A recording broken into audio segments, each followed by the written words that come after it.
ਟੌਰ ਸੀ ਬੜੀ ਹੁਣ ਚੱਕਦਾ ਏ ਤੇਰੇ ਨਖਰੇ ਨੀ ਬੱਲੀਏ ਤੇਰੇ ਨਾਲ ਹੌਲੀ ਹੌਲੀ ਗੱਲ ਕਰਦਾ ਓਵੇਂ ਜੱਟਾਂ ਦੇ ਸੁਭਾਏ ਅਥਰੇ ਨੀ ਬੱਲੀਏ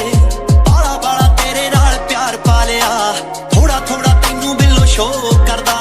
ਕਾਲਾ ਕਾਲਾ ਸੂਟ ਬਿੱਲੋ ਕਾਲੀ ਹੀਲ ਨੀ ਵਿੱਚੋਂ ਚਿੱਟਾ ਚਿੱਟਾ ਰੰਗ ਨੀ ਗਲੋ ਕਰਦਾ ਕਾਲਾ ਕਾਲਾ ਸੂਟ ਬਿੱਲੋ ਕਾਲੀ ਹੀਲ ਨੀ ਵਿੱਚੋਂ ਚਿੱਟਾ ਚਿੱਟਾ ਰੰਗ ਨੀ ਗਲੋ ਕਰਦਾ ਕਾਲਾ ਕਾਲਾ ਸੂਟ